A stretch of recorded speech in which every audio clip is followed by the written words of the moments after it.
All right, y'all. Daze Unscripted. We are back for another episode. You know what the Daze is. The Daze is always in effect. I'm here with my brother, Willie B, right here. Yes. This way.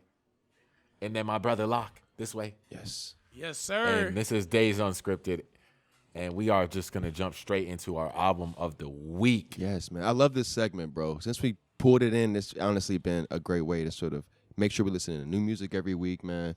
And this week we had a great choice, a great entry from the one and only group from the UK, up and coming. Yes, with their new album, Roots. That dropped this year. And it is a great listen, man. Honestly, did you have any thoughts off the top that you wanted to share about the album, AT? Because it was just a bundle of sounds. Obviously, yes, the man. Roots, the cover, I think all kind of shows and is a example of where they go with that. So I think that when I first saw the cover, it kind of intrigued me off of that. Like, what is this about? You know what I mean? Like, and then I dove in, and I was like, wow, this is obviously right in my bag. I've been saying for years now. You guys know me, like. That is closer to like a world sound. You know what I mean? Facts. Yeah. When I listened to it the first time, remember the first question I asked you was, where are these dudes from? Because I could tell that it wasn't necessarily from the islands, but it had a lot of influences from that area, but it also had a bunch of other type of sounds in it. And I couldn't even tell where these dudes was from at first. And you direct me to the article you sent over, man, and it really puts some light on where they were coming from and their influences. Man, they definitely are, if anything, one of the best examples of world music right now, alongside Burna and Wizkid and those type of folks. So it's just, and Stonebwoy. You know what I mean? You look at those type of that type of energy is real similar to the energy that NSG has, and they got a diversity and a variety of approaches to it as well throughout the. What is it, like a 15, 20 track album? Yeah, it was a lot of tracks. Yeah, it was digestible, but it was definitely like an hour or so of music. I think it was an hour and 2 minutes, but it's definitely but it's different because it's a few different voices, and it's hard. I think that it said they had 6 members in the group, so there is a lot of different voices, but you can't really distinguish. At least I didn't listen to it enough to distinguish, oh, this is so and so, this is so and so. It just sounded like so many different vibes, so many different pieces. Like y'all got any standout tracks? To me, Roots, Georgia stood out, and that Zanotti track stood out for me. Roots was definitely vibe, because it's 18 tracks, an hour long. Yeah. And you get to the end, and you're like, okay, and then like I don't know, something about Roots just sounded different to me, and it was kind of like, oh, okay, and then I was just vibing on that. That's the one I kind of like kept replaying for real. I feel you, man. I had a couple standouts. I had like a handful, maybe more. Tracks like MCM, Lupita, of course the Georgia track that Will mentioned just now. Of course. Porsche is also one of those hits. It's sort of a different take on the energy that they were coming with. And then moving forward towards the end of the album, Ourself, Roots, Trust Issues, those tracks sort of seem to hammer home the overarching idea behind the concept of the album, really. Okay. You know what I mean? Yeah. I feel like those tracks best executed the message they were trying to push forward, and the earlier tracks were sort of a way to get you tuned in to their energy and to the way they were trying to approach the topic. So yeah, man, much respect to them. I like most of the album, honestly, but if I had to pull out some tracks, those would be theirs. What about you, man? You guys named a few. Lupita is definitely my standout. I like the political badness, of course. Yes, anything anti-political, political badness is AT's middle name type shit. But yeah, I think it's a great project. It's definitely highlighting that world sound, like I said. I've never heard of these guys before, so it was always nice and refreshing to hear something like this. And again, like, how many rap groups do we see now? Obviously, the way splits are, the way deals are, we don't really see that as a thing anymore. But this was definitely a refreshing take on that. Facts. You know what I mean? Mm-hmm. You can see how it kind of benefits the sounds and the music and the actual collaborative project. You know what I mean? We're always going to hear better works and better music with multiple people involved. Yeah. Multiple heads better than one. You know what I mean? It's really, so it's like, facts. And you see that a lot now. You see people like ASAP, and you see Shoreline Mafia. You see, Black Hippie even considered, you know what I mean, or something like that. And Earth Gang and stuff like that. Like, you see these groups in a way a lot of them start to dissolve. You know what I mean? A lot of them dissolve, and it could be something like you said with the splits or something along the lines of the contracts. But you see, Shoreline had dissolved. You see, ASAP is going through turmoil. You see, look at Ray Shremmer. Yeah, Ray Shremmer, another one that comes to light. Where they sort of split off, and I don't know if it's a sense of like, and when those are smaller groups like Ray Shremmer and Earth Gang. Those are more duos. Yeah, yeah, and you can see Earth Gang sort of getting to that point now as they continue to push forward. That Johnny Venus and Wild Great they're both starting to establish their own individual brands and their own individual sounds and connections, and then moving forward, in that route. So I'm interested to see how it goes with them. But across the board, almost every time you see them, even Odd Future, all of them sort of split off and do their own thing, and it could be down to the money. You know what I mean? They make a lot more money to get a lot more credit doing their own thing. I also want to throw in here, and this is all like me guessing. Yeah, for sure. Yeah. But I think that part of it has to do with the deal that they may have signed as a duo is not lucrative for either party, no matter how much music they make. That's talking about the splits, yeah. But they can do their stuff individually, and they can negotiate. Maybe they even have their own masters because they're not under that name. Mm-hmm. I don't know how. Like I said, this is another like kind of just spitballing right here. But I'm wondering, do you think? Would you listen to a group that reunited under a different name so they can have better splits? Like, I'll be kind of. I don't know. You know what I mean? Though? If that was their reason and they were open about it, possibly. Because I would understand the motivations. You know what I mean? I feel like I could try and empathize with that and move with them. But, I would hope it would never come to that. You know. I don't think I've ever seen that. I don't know. Is that even possible? Yeah, because like possible is like they may not own their name that they're under. Mm-hmm. For instance, like Kesha with that whole lawsuit with that producer. I forget what his name is. Dr. Locc, yeah. But like the way Kesha was like spelled and presented and whatnot, she didn't own much under that name. The dollar sign thing. I think it was that dollar sign thing, and I think she had to drop that. Don't quote me on that. But I think when you change your name or like you go back and re-record stuff under a different name, like Taylor Swift did. Exactly. Well, she didn't go under a different name. She just re-recorded. She re-recorded the same tracks. That's really interesting. And re-released them under a different deal. Well, why don't?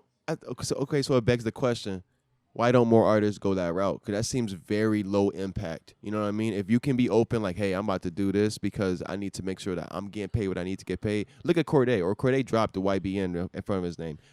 I assumed he was doing it because he has established himself as a separate entity from YBN, the group. You know what I mean? Or is it because he wants to get paid? I think it is the latter. I think the YBN Cordae is what was signed on, and he does not own YBN Cordae. Like I said, I ain't got no contract. But he owns Cordae, though. But I bet you he owns Cordae. That's really interesting. And it's a shame. I mean, again, back to what led us on this point.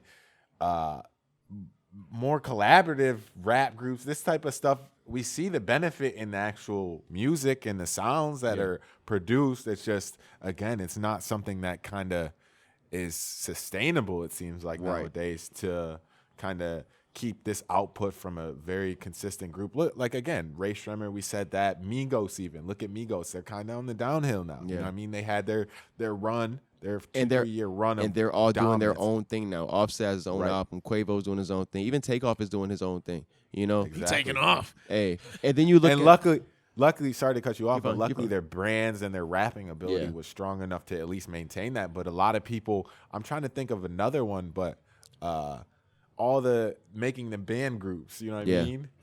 All those. I don't want to talk about though. That's Day 26. But I understand though. Day 26.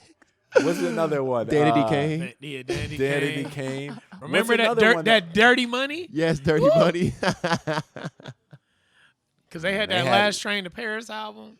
They had hits. Hey, yo, Diddy destroys careers. Diddy alone. Diddy alone. Yo, Diddy is the career destroyer. Yes.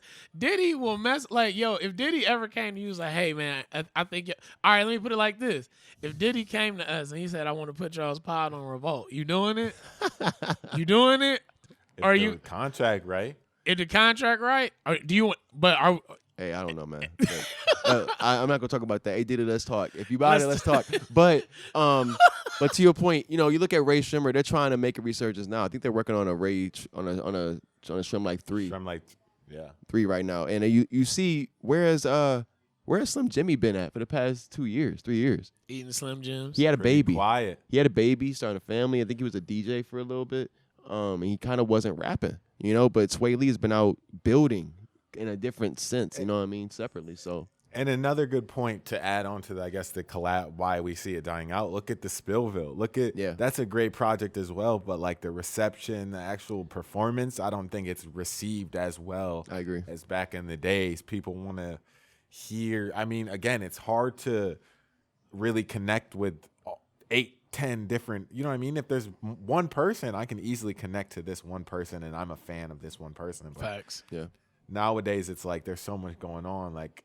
Connecting to a rap group, plus is the money right? I don't know, man. The money might not be right. So in most cases, I would say it's not for these artists. You know what I mean? As sad as that is, but you know, I'm interested to see if it moves forward. You know, with a lot of these groups, NSG is definitely newer. You know, and I think, like you said, they haven't really distinguished themselves individually yet. You know, I think like you said, there's 6 people. There could be more. I don't really. You don't know. You know what I mean? They could be less. They could be going in and out because they just out there, you know? So I'm interested to see how they move forward next year, you know, if they continue to drop music or if they start getting features because they have a very distinguishable sound.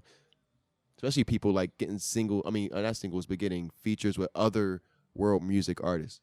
People like Burna, people like that, you know? And I think one good thing about their album that kind of they connected a lot with one of the biggest producers, at least one of my favorite producers in UK, which is J5. J5, yes. And he's got a bunch of, he's worked with a lot. Yes, hitmaker, clear and distinguished hitmaker. Who is his? I mean, it's Burna. He works with Burna. Yeah, he works with Burna a lot. He had a bunch of the J Hus album too. Was that fire ass? Yep, J Hus. Sound. Yes. So it's like that might be up. J Hus album might be up for album of the year right now. Look, bro. In my opinion, that shit was so coffee on there, Burner Boy. Look, come bro. on, we talk about producers curating the sound, bro. J5 has been one of those people that's been curating the sound for world music, I would guess, in a sense, not even necessarily like dancehall or anything like that. It's more like that world music sound where it's a mixture of all those. He's been curating that sound for a lot of the biggest artists in the industry. Mm-hmm. You know, outside of like PopCon and stuff like that, those people that sort of transcend genders and genres.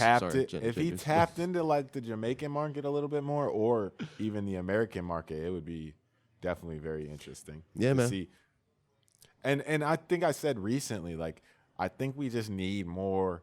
We see like the Alchemist, the Harry Frauds, even Metro. These type of people have kind of more established brands, and they've been doing, hey, I'll produce your entire project and it's me and you. Like, we need to just see more of that. I think we need to just get back to more, whether it's that focusing on that duo and that combination of the rapper and producer and like crafting that whole sound together. I think it's powerful, man. I think it pushes the culture forward when someone takes time out to create an established approach to an idea or to a concept of an album, and they sit down and they think about it, and they don't just go in there and just do whatever they feel is right in the moment. Because I understand that feeling was right, and your intuition is always a positive. But in this case, like, just to have the artist just walk in and go off of a beat that this guy just made when he wasn't in the room or something like that, to sit down together. I was talking to AT about this earlier in the week, and I was talking to someone else about this too, I think yesterday, about how about Drake and 40, about how 40 was actually talking about this on Kevin Durant's podcast, The Etcetras, and he talked about, they asked him, like, is Drake, real involved in what's going on? He was like, man, most of that stuff is Drake. He's like, yeah, I might have done it. I might have done the technical aspect of it, of making like the Drakeified underwater sound. Mm-hmm. But he said a lot of that stuff, the way I placed it, the fact that I did it, was Drake's idea. Like, oh, we should do it this way. Yeah, do that hook this way, do that. So in a sense, Drake was way more hands-on than people may think, or people may understand when it came to curating his own sound, when it came to a lot of that music like Take Care and stuff like that. Those big albums that sort of pushed the culture forward. Facts. Drake wasn't just walking in there, and 40 wasn't just giving him this amazing situation and mixing the stuff down when Drake was off on the road. They were in there working together, making this sound. So, and I think that goes a lot to say how for lack of a better phrase, involved somebody is with their music, whether they're participating in every part or not. Yeah. A lot of people give certain rappers a lot of flack for not writing all their bars, but a lot of times we notice the people who have the bars may not be able to sculpt a song the way that somebody else can, or deliver it on the track the way somebody else can. Yeah, and that's the thing. And that goes a lot into what we see. Like, you know, we don't judge Beyonce because she got 40 writers on the song, and it's different. I understand it's different, but I also think seeing rappers take, again, like that singy song approach makes it more, for lack of a better phrase, palatable, is something that is beyond just rap, and making it where people are more accepting of the for lack of a better phrase, less involvement on it lyrically and just more involvement on it sonically. I feel like we talked about this a lot in the last pod with the Ghost Scripted, but you know, the value of having a team to support you in your creative process is undervalued when it comes to rap and hip hop in particular. For some reason, you know, like I said before, a lot of it comes with the fact that it was rooted in a sense of telling your own story, and having someone else help you tell your story seems disingenuous, and it feels forced, and it feels like it feels fake. You know what I mean? So a lot of times they looking for something more real, and you know, and maybe that artist isn't for you because of that, whatever. You know what I mean? But I don't think you should chastise them for that. You know? Yeah. Now, do you think a lot of these artists that are in groups or duos, whether it's a Ray Shremmer or Amigos, etc., do you think when they take their solo paths, do they work with the same team of producers or writers that they do as a duo, or do you think that people end up building their own thing? Like, I feel like even when you're an individual artist, it's rare to have somebody have a set producer. It is rare. Even in the industry, it's rare to have somebody like, okay, you produce my whole album. That's a rarity. That's why we talk about it with the Alchemist and Boy Wonder and these people that are in Hit Boy are out here doing these accumulation of tracks for these albums, doing 10 plus, 12 plus tracks for these albums, essentially curating their sound.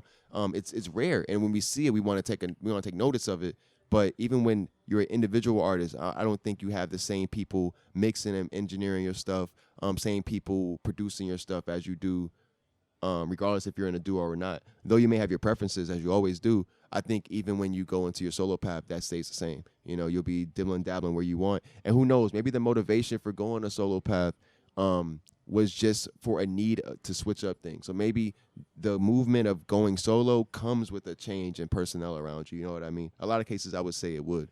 You raise a really good point, because what I've noticed is when Sway Lee in particular does his solo stuff, yes, it sounds like Sway Lee, but it sounds like a different Sway Lee than what's on Ray Shremmer. Experimenting. Exactly. Yeah. And I think when you do solo projects, you give yourself more flexibility because it's you. There is no standard. Exactly. Yeah, you had a standard for Ray Shremmer, but not a standard for Sway Lee individually. So same thing with when it comes to those tracks that Johnny Venus have been on, where it's just him. He's not really he's not spitting. You know, a lot of that stuff is him singing 100%, like, you know what I mean? So it's just him being able to explore his own musical palette, you know, like you said, and being able to really make it something that they feel more connected to. So that's the whole point of going solo. That's the whole point of doing music, man. People use it as a passion to express themselves. So, you know, yeah. That's how I feel about that, though. Facts. AT, you got any thoughts? I'm just, like I said, we need more of that. I think it's telling. When somebody sits down with an artist and they actually curate that sound, like it comes out as it should for the most part. You know what I mean? There's a few times it seems forced, but for majority of the times it sounds organic. It sounds natural.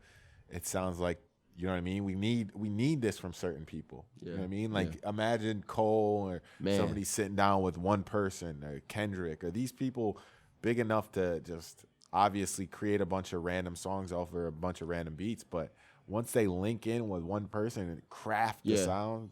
You look at Kendrick. Kendrick worked a lot with Soundwave. That was a lot of in-house stuff. Cole, of course, produced a lot of his stuff individually, and then he had Elite, you know what I mean, doing his stuff. But those two people you mentioned actually did a lot of stuff with the same folks. You know what I mean? I would imagine that they didn't have, like, you never hear drops on their tracks. You know what I mean? You never hear drops on a Kendrick track or on a Cole tracks. They didn't work with commercial producers.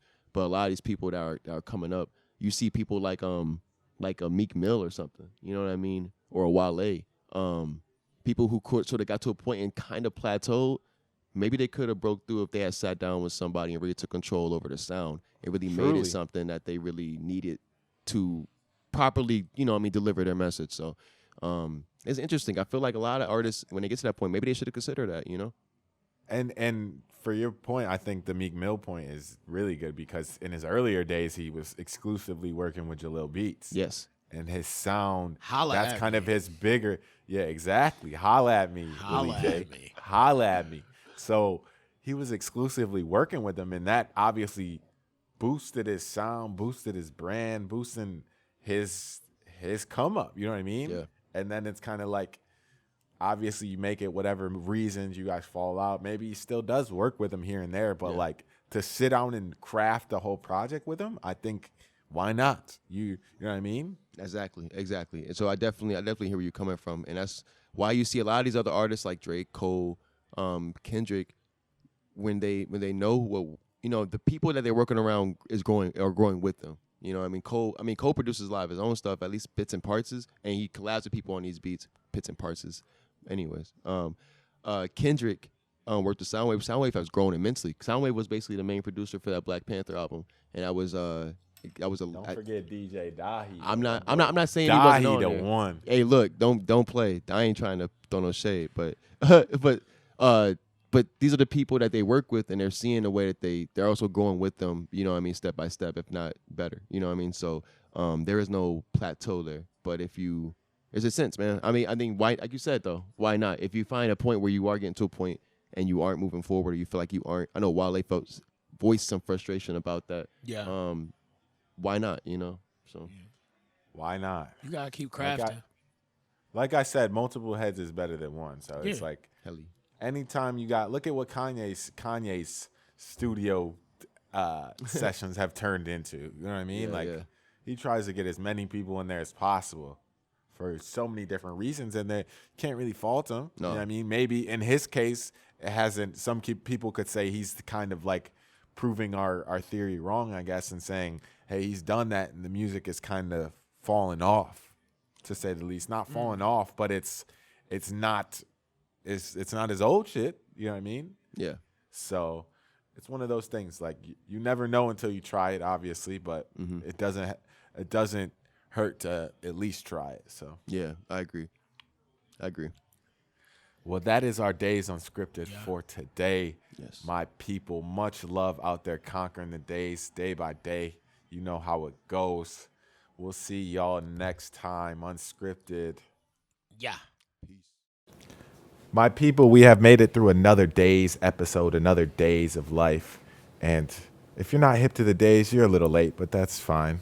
We're rolling with a new look. We're adapting with the times. That's the Daze itself. But stay tuned. We got new content on the way, people. If you happen to miss the past content we did for the past few years, know you late. Go ahead and check all that in the links in the description below. Make sure to check all the info and get up to date as soon as possible. And make sure that you subscribe, hit that like button, comment down below, and hit that bell notification. And make sure that you follow us on all social media at the Q Brand and at @the_Daze_. I'm Locc. I'm Willie B. And I'm AT. Peace. Chit. Daze.